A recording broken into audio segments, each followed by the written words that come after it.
Russia, 1812. Napoleon invades his former ally, with the largest army Europe has ever seen.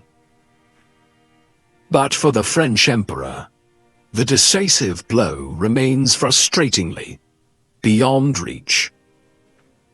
Russia's resilience is unlike anything he's ever encountered. And as winter closes in, his army begins the most infamous retreat in history.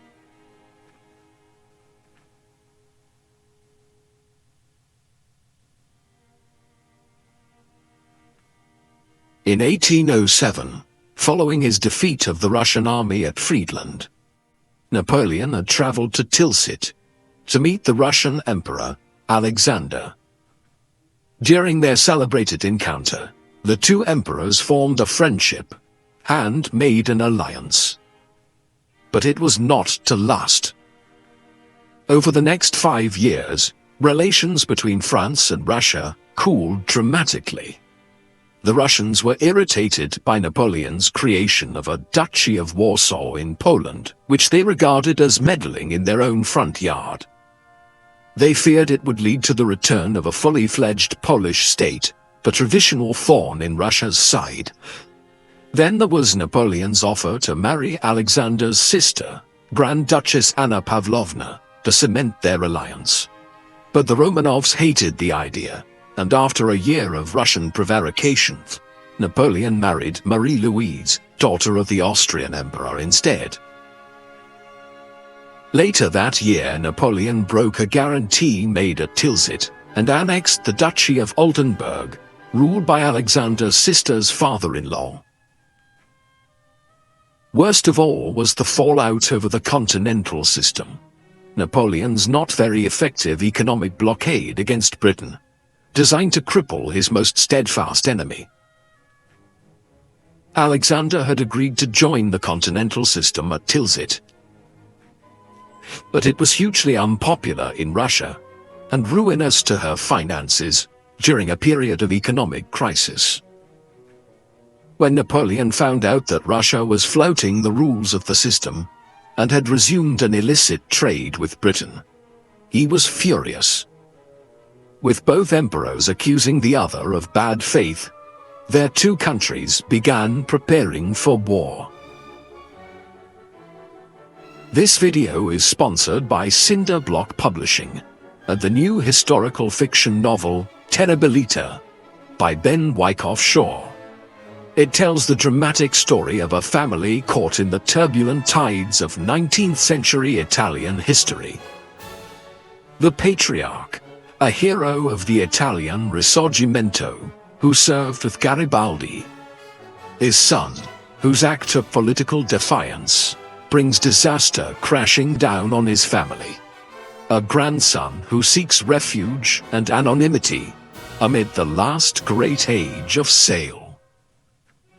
This fast-paced story is crammed with great historical characters and events, from Italy's brutal and forgotten empire building in East Africa, to the devastating Battle of Solferino, where Napoleon III tried to recapture his uncle's glory with his own Italian campaign that ended in slaughter. The bloodshed so shocked a young Swiss observer, Henri Dunant, one of many historical figures that we meet in the novel, that he went on to found the International Committee for the Red Cross. This new novel is a perfect read for any history fan and has been getting great reviews. Terribilita is available now in paperback, ebook and audiobook. Thank you to Terribilita and Cinder Block Publishing for sponsoring this video.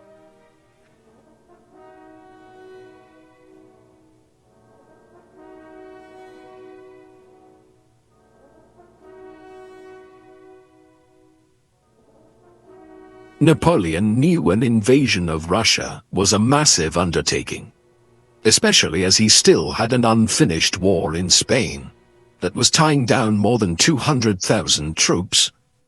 Nevertheless, in 1811 he began to assemble the largest army Europe had ever seen, around 600,000 men. though less than half of them were French. The rest came from allied states across Europe.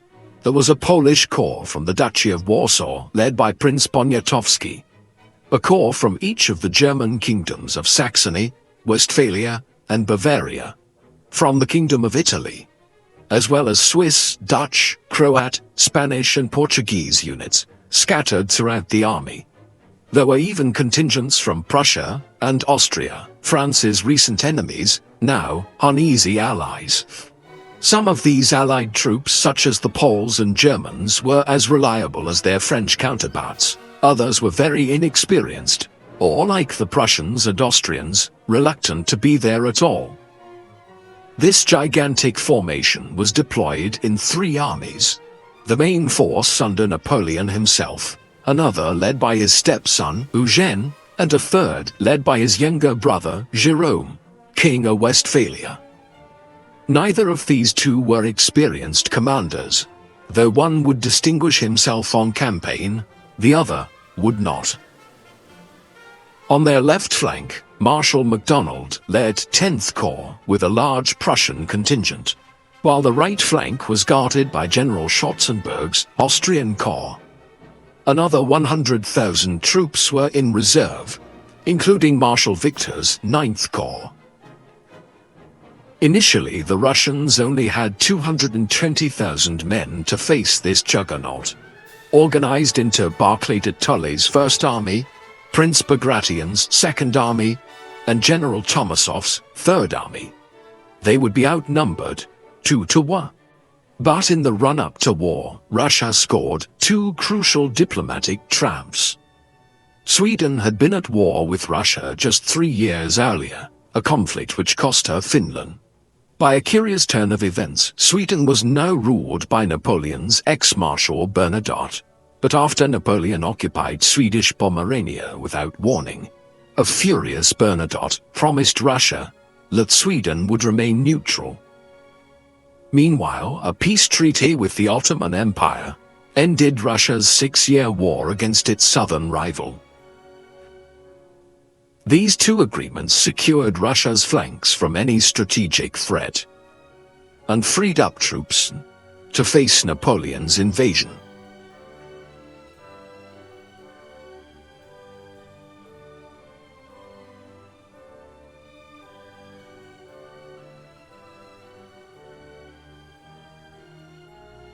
On the 24th of June, 1812, French troops began crossing the Niemen River into Russian territory. The army was so large, the crossing took 5 days.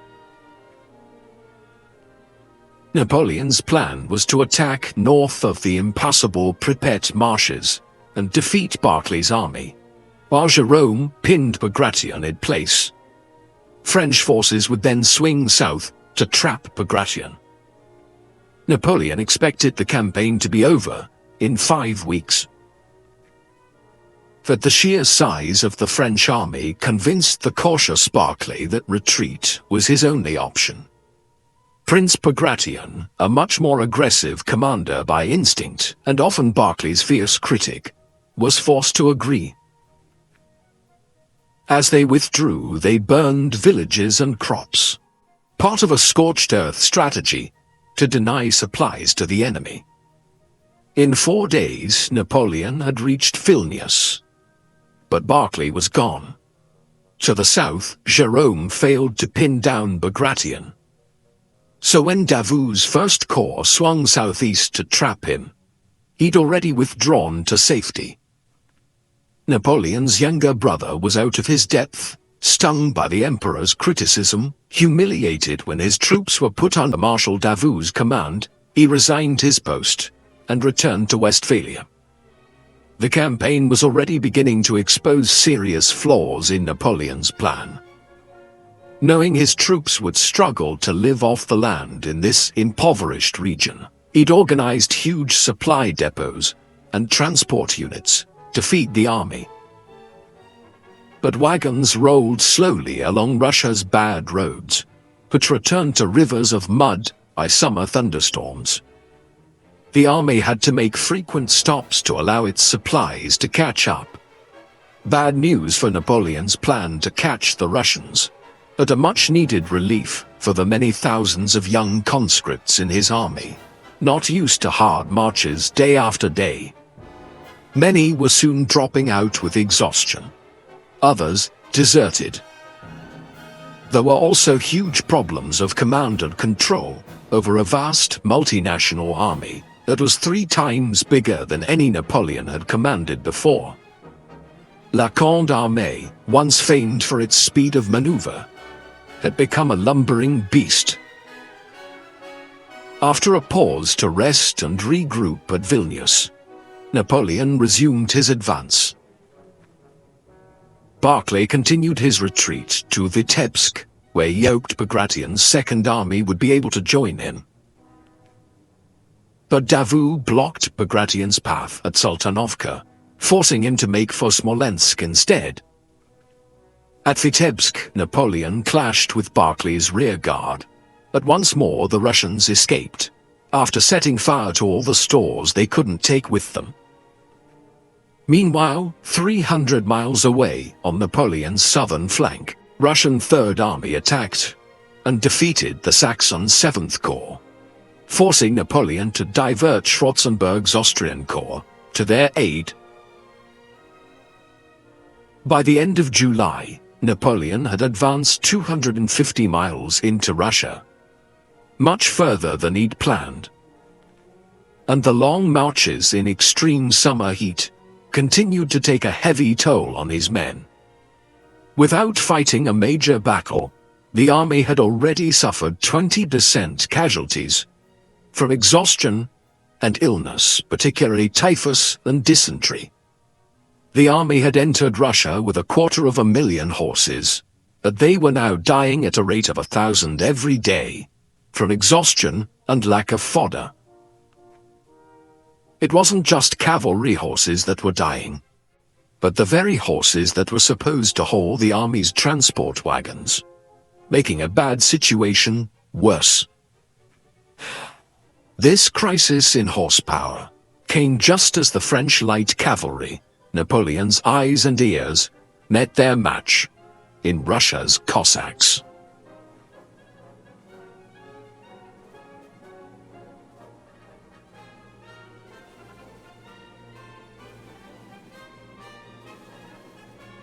Cossacks, self-reliant, proud, ruthless, and superb horsemen, didn't play by the same rules as other European cavalry. Every day they shadowed Napoleon's army, swooping in whenever they saw an easy target, but melting away into the forests if they were attacked by a stronger force.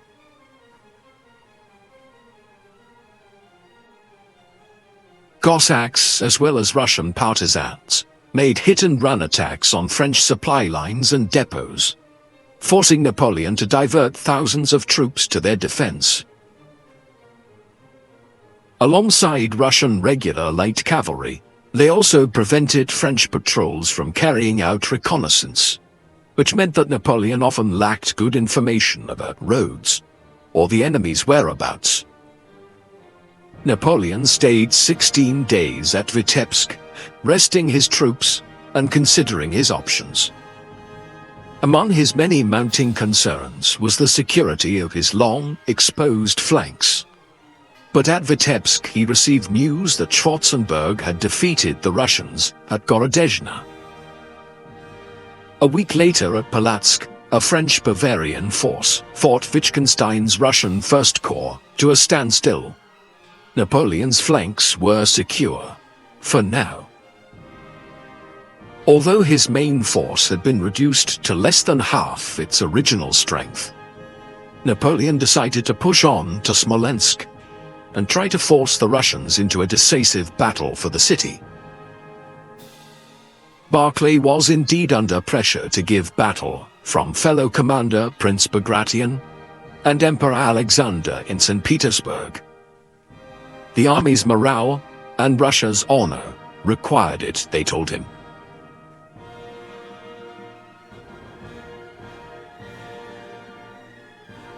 With the First and Second Russian armies finally linking up near Smolensk, Barclay decided to attack Napoleon's army, which he believed was concentrated around Rudnya. The offensive was led by General Platov's Cossacks, who surprised a French cavalry division at Inkova. But alarmed by false reports that Eugene's 4th Corps was outflanking him to the north, Barclay called off the attack. Napoleon, reassured that Barclay's offensive posed no real threat, began a grand outflanking move to the south to take Smolensk and cut off the Russian retreat. The so-called Smolensk maneuver was Napoleon at his best, using Murat's cavalry to screen his movements and keep Barclay in the dark. The Emperor reached the Dnieper on the evening of the 13th of August. His engineers quickly threw up 4 pontoon bridges, and by dawn the next day, his army was across. Marshal Davout led a second column across the river at Orsha. But a single Russian division, the 27th, fought a heroic fighting retreat from Krasny, delaying the French advance and buying time for Bagration to reinforce the Smolensk garrison. The chance for a surprise assault on the city was lost. And as the Russian army began to pull back, Napoleon displayed an uncharacteristic lack of urgency, even halting the army for a parade to mark his 43rd birthday. When the main attack on Smolensk began 2 days later, Napoleon opted for a frontal assault. 150 French guns battered the city, as 3 French corps attacked its medieval fortifications. The Russians resisted bravely, but Barclay, fearing encirclement, ordered another retreat. With Smolensk in flames, the Russians began to pull out.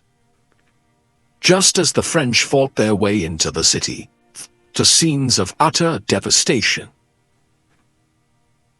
Bagration's Second Army withdrew first. As Barclay's army followed, its rearguard was caught by Ney's 3rd Corps at Valentino. General Junot, commanding the Westphalian 8th Corps, had orders to cut off Barclay's retreat. But having crossed the river, he did nothing, and the opportunity was lost. A furious Napoleon swore that Junot would never now win his marshal's battle. The Battle of Smolensk cost both sides around 10,000 casualties, and destroyed one of Russia's most historic and holy cities, but settled nothing.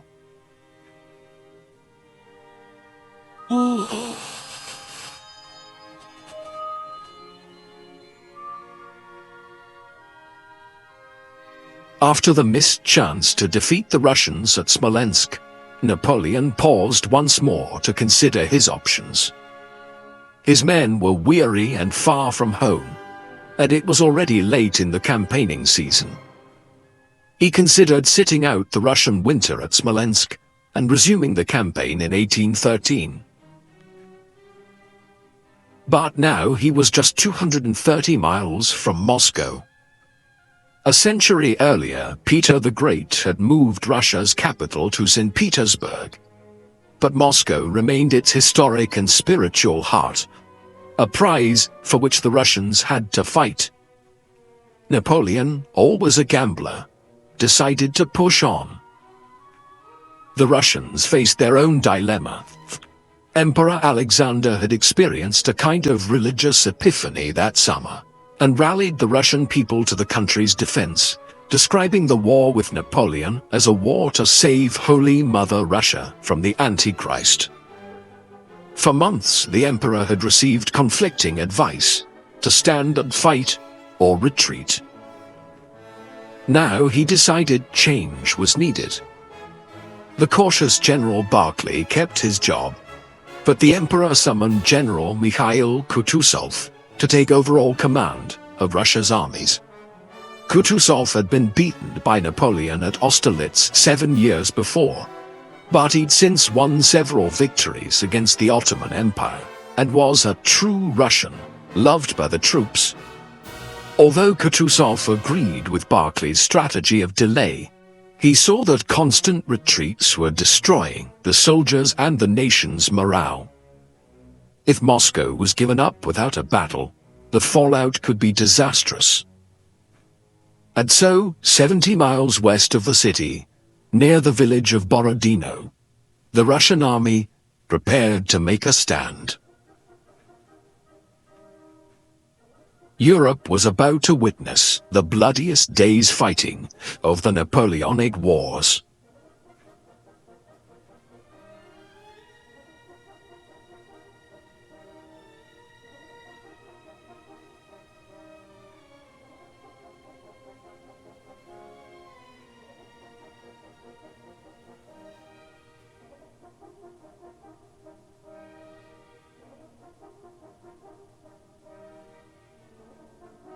September 1812. 10 weeks had passed since Napoleon invaded Russia with more than 500,000 men. The French emperor wanted a quick victory over the Russians, one that would force Emperor Alexander to make peace and agree to French terms. But at Vitebsk, and then Smolensk, the outnumbered Russian army had narrowly escaped his clutches.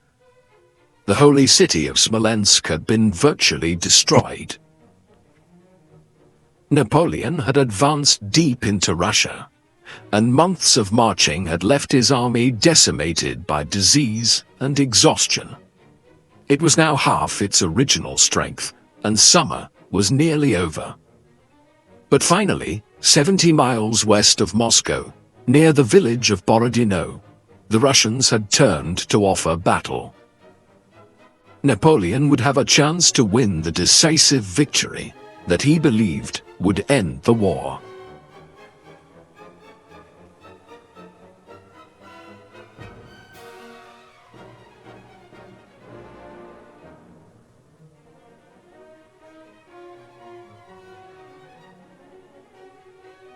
The Russian army, commanded by the 67-year-old one-eyed veteran General Kutuzov, occupied a defensive position across the two main roads leading from Smolensk to Moscow. General Barclay de Tolly's First Army was on the right, its front protected by the Kalatsha River, steep-banked but shallow and easily forded. Prince Bagration's Second Army was on the left, a more open position but reinforced by major earthworks, the Great Redoubt, and what the French nicknamed for their shape, the Flèche, the arrows. Another forward redoubt at Shevardino was expected to delay the enemy's advance. Historians still dispute the size of the Russian army, but it's likely Kutuzov had around 121,000 men and 680 guns at Borodino. On the 5th of September, Napoleon's army began to arrive from the west, around 130,000 men and 585 guns. Napoleon quickly saw that the Shevardino redoubt would have to be taken before he could deploy his army, and ordered an immediate assault. The attack was led by Compan's 5th Division of the 1st Corps, supported by the Polish 5th Corps to the south. In several hours of heavy fighting, the redoubt changed hands more than once. But late that evening, the Russians finally withdrew to their main line, and the redoubt fell to the French. Its capture had cost them an estimated 4,000 casualties, while the Russians lost around 6,000 men. Napoleon noted how few prisoners were taken, a worrying sign of the enemy's unbroken resolve. Both sides spent the next day preparing for battle.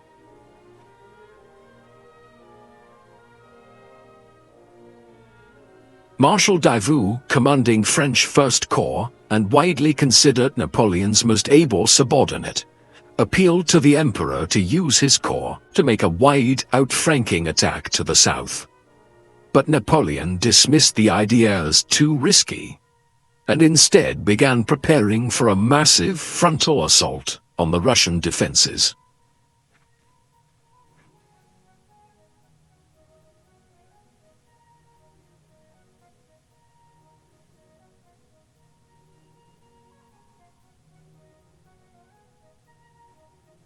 Shortly after dawn on the 7th of September, Orthodox priests paraded one of Russia's holiest icons, Our Lady of Smolensk, before the Russian army.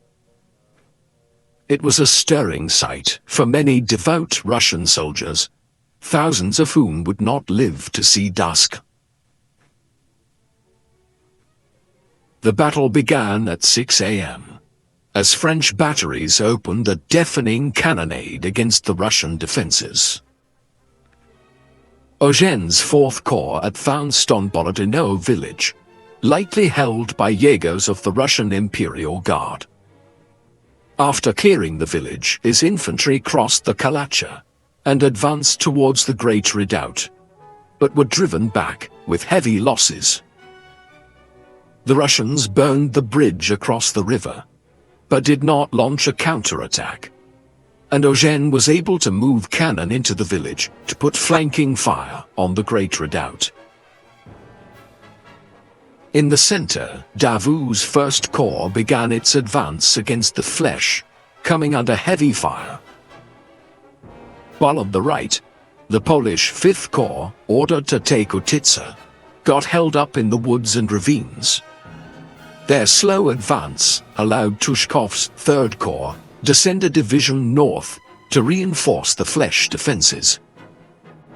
Kutuzov, at his headquarters in Gorky, took little part in the battle, leaving tactical decisions to his subordinates. Barclay and Bagration had spent most of the summer arguing furiously over strategy, but in the hour of crisis, they put their differences aside. They could see the main French attack was falling on the Russian center and left. So Barclay ordered General Bagavout's 2nd Corps south to reinforce Bagration. Fighting around the Fleche intensified as the French captured one of the earthworks, only to be driven out by a Russian counterattack. Davout himself was injured in the fighting as he fell from his dying horse, but he refused to leave the field.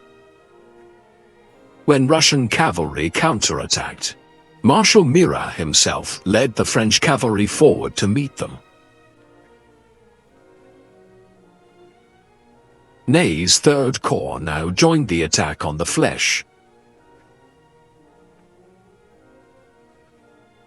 A charge by Russian cuirassiers forced Murat to take shelter in a square of Württemberg infantry.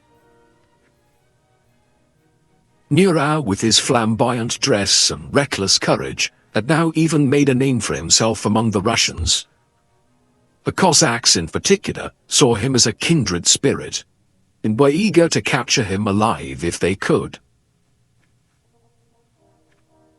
To the south, Polish troops now took Utitsa, which the Russians set ablaze before withdrawing. But General Bagavout's reinforcements arrived just in time to shore up the Russian flank. Around 10 a.m., Eugene launched another attack on the Great Redoubt. It was briefly captured by Marl's 1st Division, before his men were thrown out by a ferocious Russian counterattack. The Russian army's 27-year-old artillery commander, General Kutuzov, was killed leading one of these counterattacks. A heroic death, but a blow to the organization of Russian artillery for the rest of the day. Fighting continued to rage around the Fleche earthworks. Some counted as many as 6 major French assaults, involving 45,000 troops, with hundreds of cannon on both sides, pouring fire into the packed ranks. More than once, French infantry fought their way into one of the Russian positions, only to be driven out again, at bayonet point. Junot's Westphalian Corps was sent forward in support, helping to clear Russian skirmishers from the woods to the south. General Bagration was close to the action, overseeing the defense of the Fleches, leading forward reinforcements, and ordering counterattacks. Around 10 a.m., he was hit in the leg by shell fragments. Mortally wounded, he was carried from the field. Shaken by the loss of their iconic commander, the exhausted Russian infantry began to fall back. The French finally took the Fleches. Marshal Murat then led forward Friant's division, First Corps' last reserve, supported by waves of heavy cavalry on both flanks. Russian grenadiers formed squares to ward off the French cuirassiers, while their own guard cavalry fought the French in a giant confused melee, with heavy losses on both sides. The Russians resisted doggedly, but the combined onslaught of French artillery, cavalry, and infantry proved irresistible. As the Russians pulled back, Friant's infantry fought their way into the village of Semyonovskaya. The Russian center was in disarray and seemed close to breaking. Surely now was the time for Napoleon to deliver the knockout blow.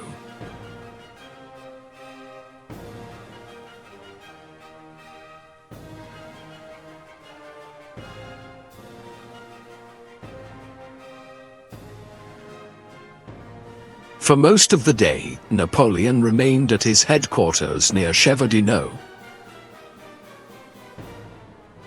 Those around him later said that illness as well as the exertions of the long campaign had left him tired and irritable.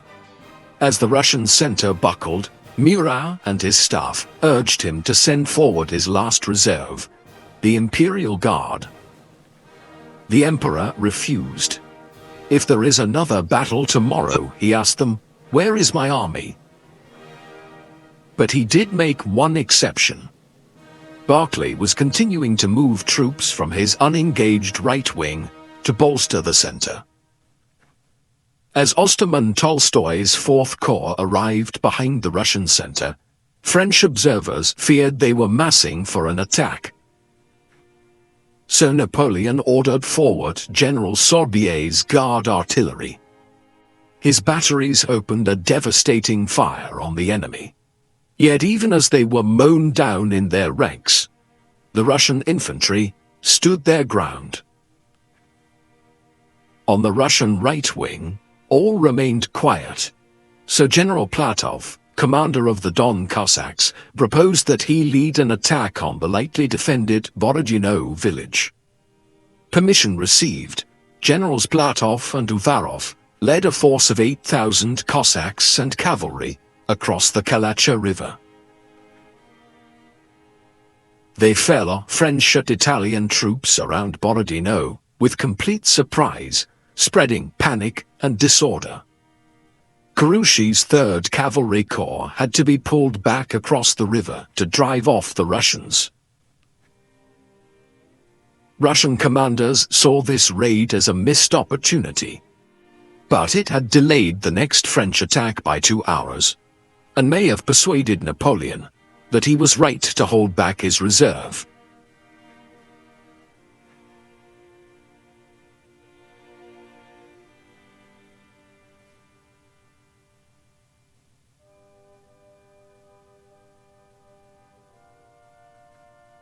Around 3 p.m., the French launched their biggest assault yet on the Great Redoubt. Russian gunners targeted the French infantry advancing to their front, allowing French cavalry to outflank the redoubt and charge it from the rear. The Saxon cavalry were first in, cutting down Russian infantry and gunners almost to the last man. It was an astonishing feat by the horsemen, against all the rules of war, and testament to the ferocity of the fighting. As Eugene's infantry consolidated their hold on the redoubt, he ordered forward all the available cavalry to exploit this success. But they were met and checked by the last Russian cavalry reserves. Eugene now implored Napoleon to commit the Imperial Guard. But again the emperor refused. "I will not destroy my guard," he told his staff. "I am 800 leagues from France, and I will not risk my last reserve." By 5 p.m., both armies were in a state of utter exhaustion. The battlefield was strewn with dead and wounded. Some infantry battalions could muster only a third of their strength. Cavalry could advance no faster than a trot. Gun crews were collapsing with fatigue. As dusk approached, fighting slowly died out across the battlefield. Napoleon and the French army expected the fighting to resume the next day. But by dawn, Kutuzov, having learned the full horrifying scale of Russian losses, had ordered a withdrawal. The losses on both sides were enormous.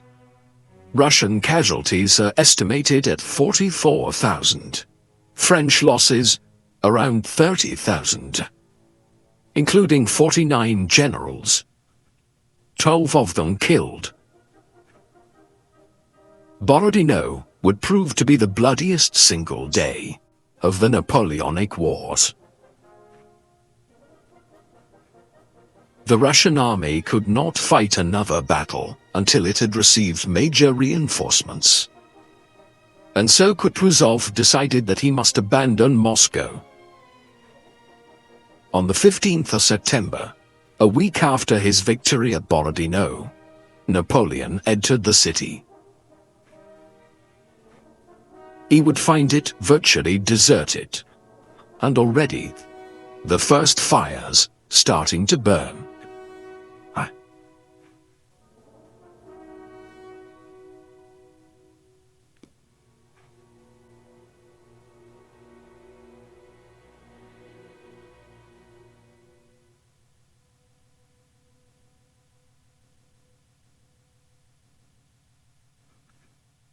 The 15th of September, 1812.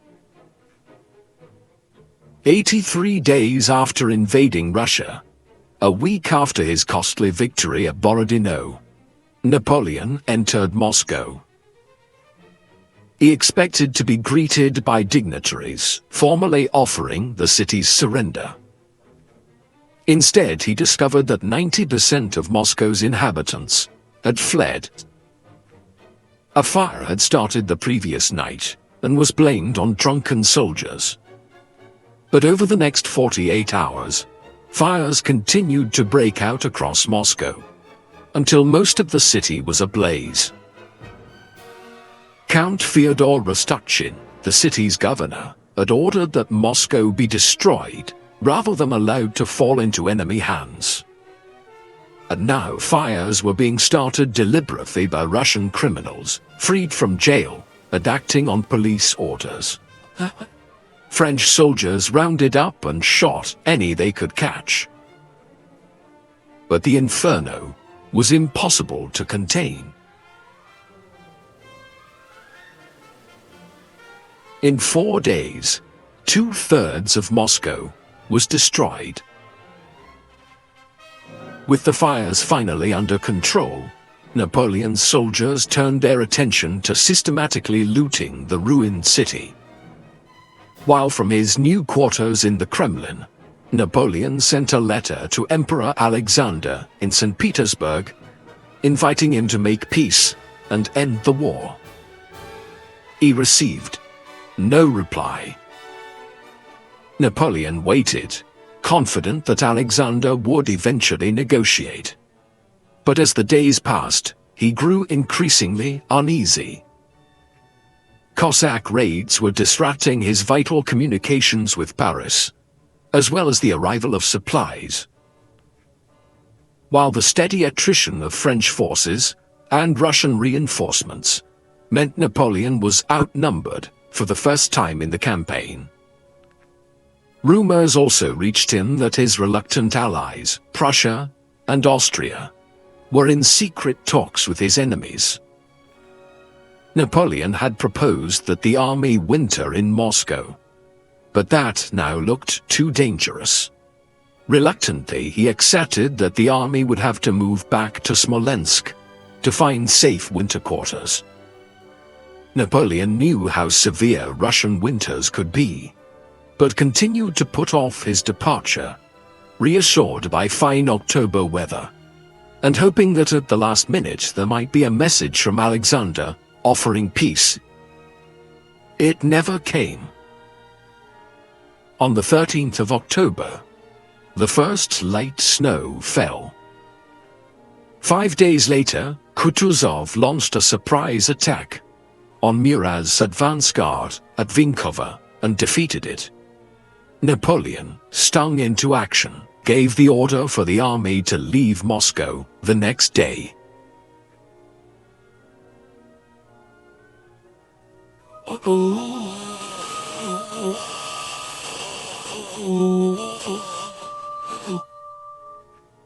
"100,000 men of the Grande Armée left Moscow in a column 10 miles long, with an estimated 40,000 carriages and carts. There were women and children too, army wives and the vivandières, the women who cooked for the soldiers, as well as some civilians. Every wagon and pack was stuffed with as much food and loot as possible. As he set off, Sergeant Bourgogne of the Imperial Guard made an inventory of his pack.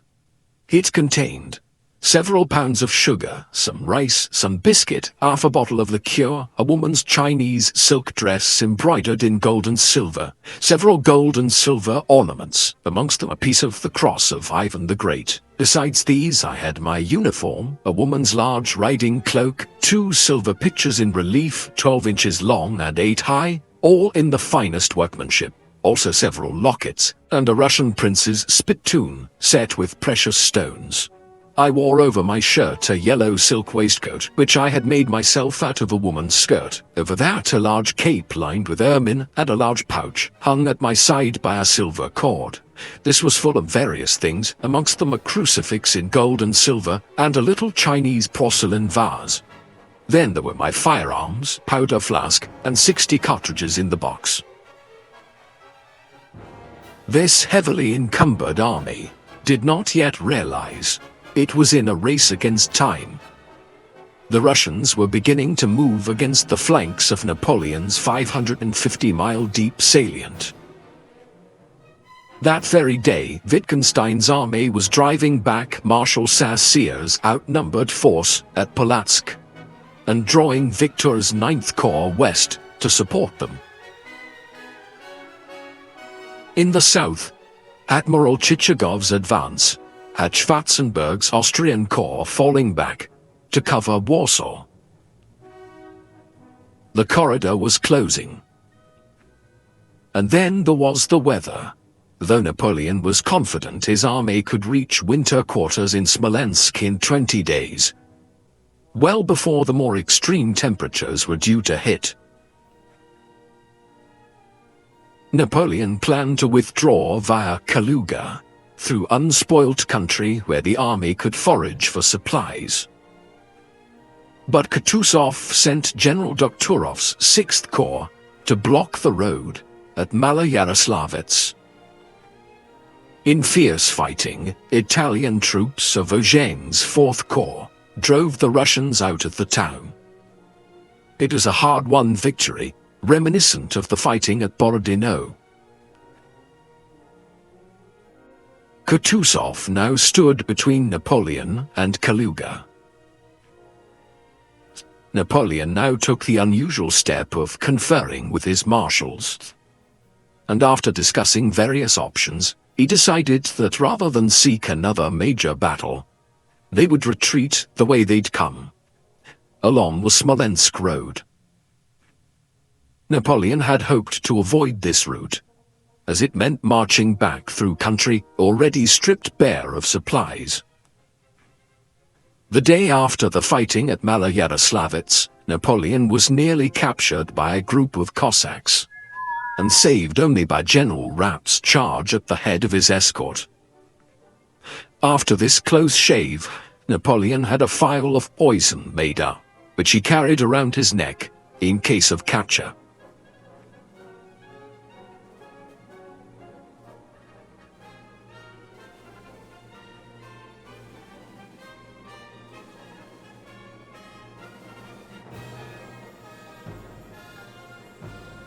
Napoleon's army set off on its new course, shadowed at a respectful distance by Kutuzov's army to the south.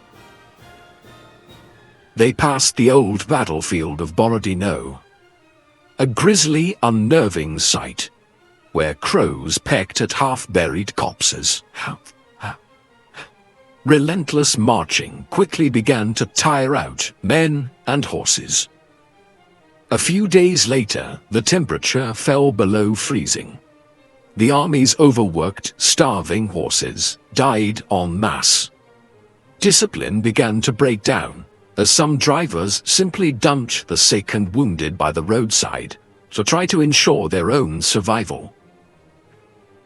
As the French column became increasingly strung out, General Miloradovich, commanding Kutuzov's advance guard, fell on Davout's rear guard, outside Vyazma. For a few hours Davout's first corps was cut off, but Eugène Heney came to his rescue. The battle ended with street fighting in Vyazma, as the French hastily evacuated the burning town. For the soldiers of the Grande Armée, so unaccustomed to retreats and routes, Vyazma was an alarming, demoralizing blow.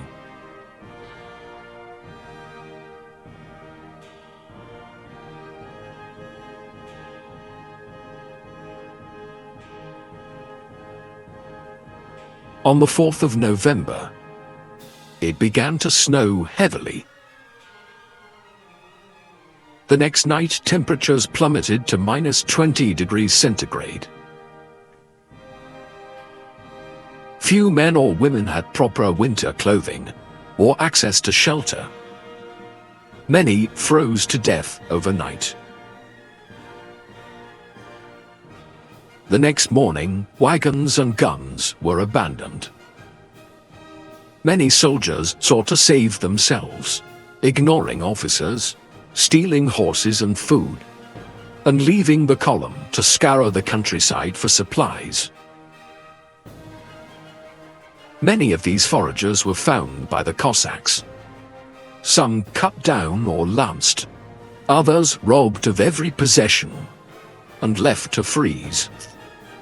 In a few cases, they were handed over to peasants, eager for retribution against the foreign invaders who had plundered all they owned. As the army struggled on towards Smolensk through blizzards, Napoleon ordered Eugène's 4th Corps to strike out for Vitebsk, where there were large French supply depots. But Vitebsk had already fallen to the Russians. 4th Corps was too weak to fight its way through, and rejoined the army, minus its artillery and most of its baggage.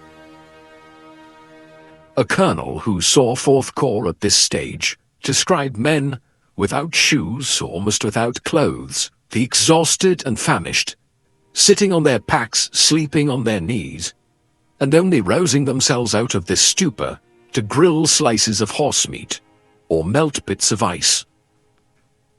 Just 3 weeks after leaving Moscow, a third of the army was dead or captured.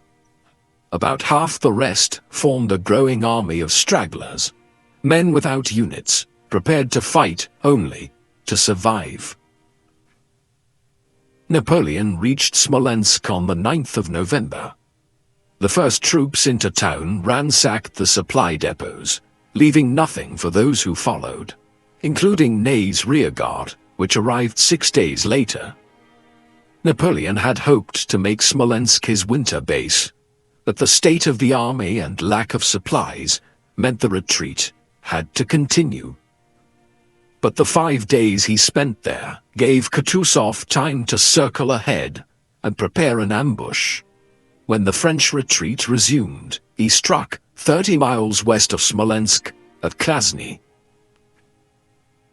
In 3 days of desperate fighting through knee-deep snow, Napoleon used his Imperial Guard to hold open the road, as Huchein and Davout's corps fought their way through the ambush with heavy losses. 2 regiments of the Young Guard were ordered to make a sacrificial counterattack to keep the Russians at bay and were virtually annihilated. Kutuzov held back many of his troops and was blamed for not trying to destroy Napoleon's army when he had the chance. It's possible he was concerned at the number of raw conscripts in his own army, also suffering terribly in the freezing conditions.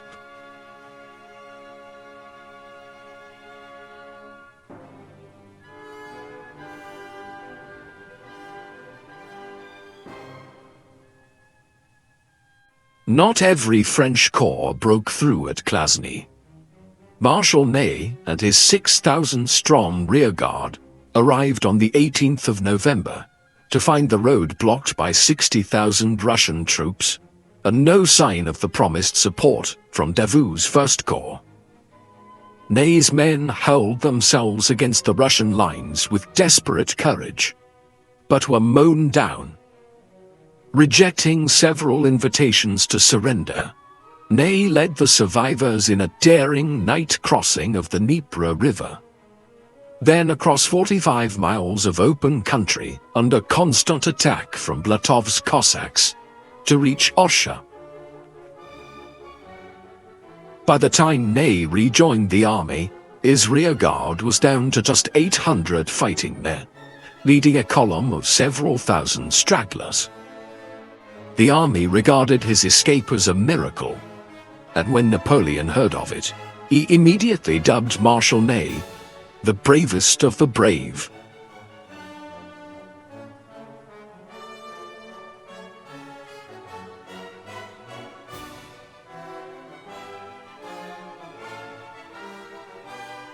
Napoleon had escaped one trap, but now 3 Russian armies were closing in from different directions and outnumbered him nearly 3 to 1.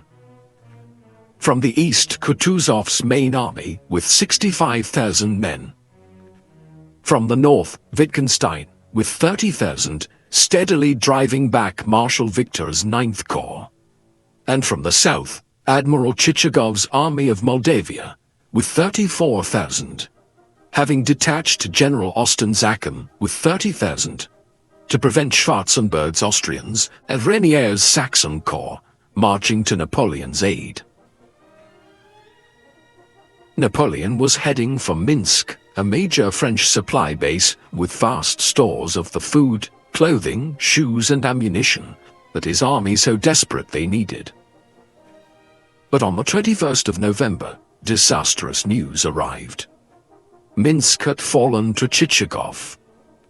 He then marched on Borisov, driven out the Polish garrison, and captured its bridge over the Berezina River.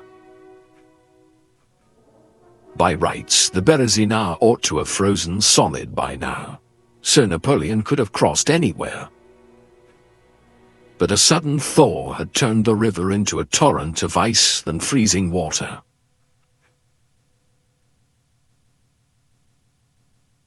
Napoleon was at least joined by the hard-fighting Marshal Oudinot and his 2nd Corps, which hadn't suffered as badly as the main column on its retreat from Polotsk. Oudinot launched an immediate counterattack on Borisov and retook the town, but couldn't stop the Russians burning the bridge. With no other bridge for miles in either direction, it seemed Napoleon's exhausted army was finally doomed.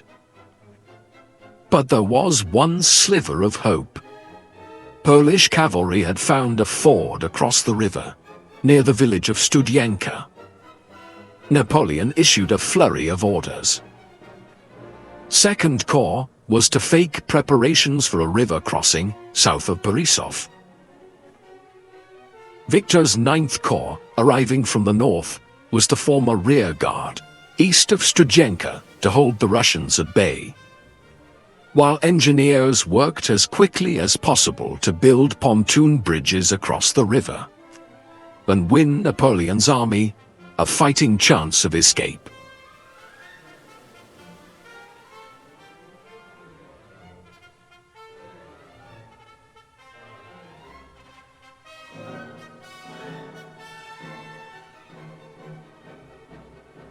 On the afternoon of the 25th of November, General Eblay's Dutch engineers began building two 300-foot pontoon bridges across the Berezina River.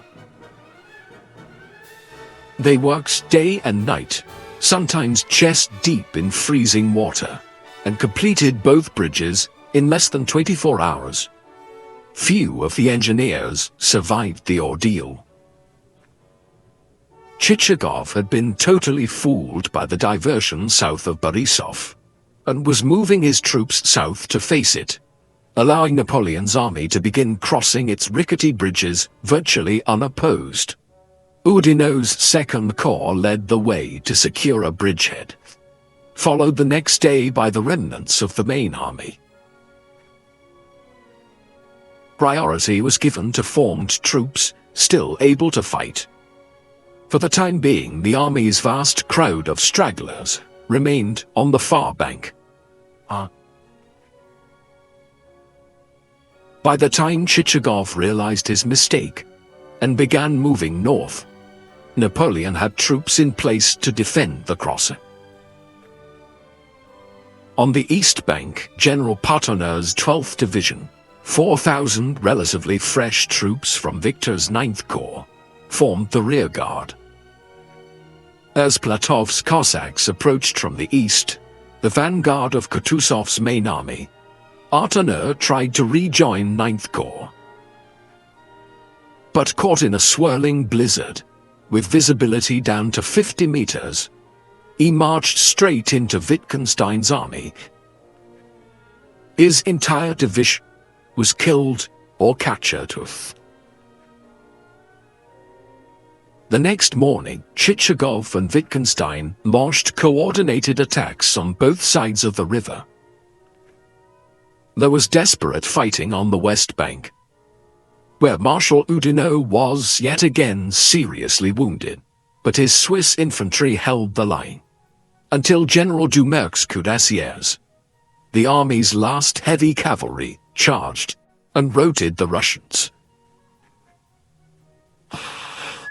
At great cost, Polish and German troops of Victor's rearguard held off the Russians until dark, then pulled back across the bridges. For 2 nights, officers had been trying to get the vast camp of stragglers to cross the bridges when they weren't being used. But with temperatures reaching -30 centigrade, they'd preferred to stay put, huddled around their fires. At dawn on the 29th, with the army leaving and the Russians approaching, thousands of stragglers surged in panic towards the bridges. Dozens were crushed underfoot, others fell or were pushed into the water, or tried to swim, which was certain death. When French engineers burned the bridges at 9 a.m., thousands were cut off and left to the mercy of the advancing Cossacks. Some became prisoners. Others were simply put out of their misery.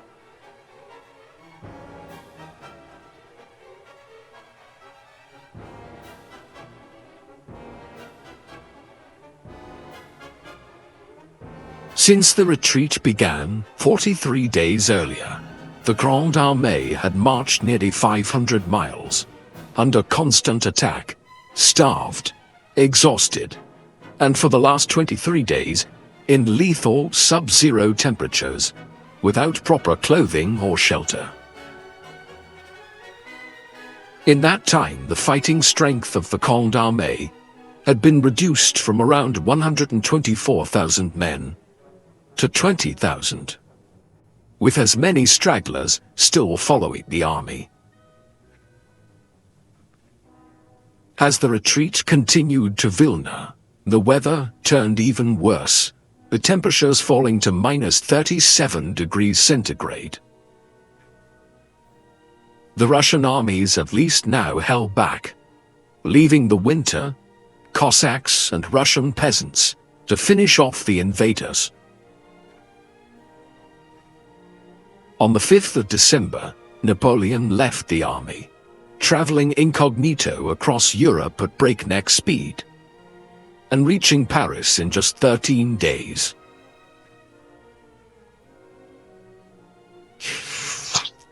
Naturally, English satirists capitalized on Napoleon seeming to abandon his defeated army, and many soldiers did regard it as an act of betrayal. But his generals supported his decision to leave.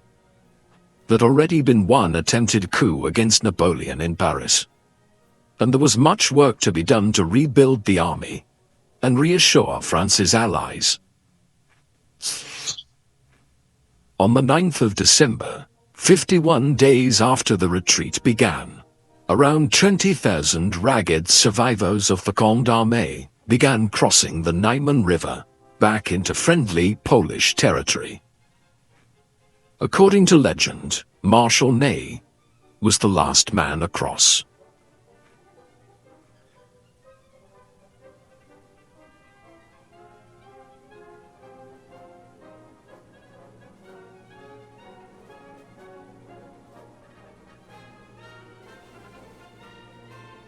Napoleon's invasion of Russia had proved to be one of the greatest military disasters in history. He had made fatal miscalculations about geography, logistics, and above all, Russia's political and strategic response to his invasion. These blunders cost his empire around 500,000 men, as well as 250,000 horses and 1,000 cannon. Put another way, of every 12 men who marched into Russia with the Grande Armée, one was killed in action or died of wounds. 2 were taken prisoner, one of whom died in captivity. 7 died from disease or the effects of climate. Just 2 returned alive.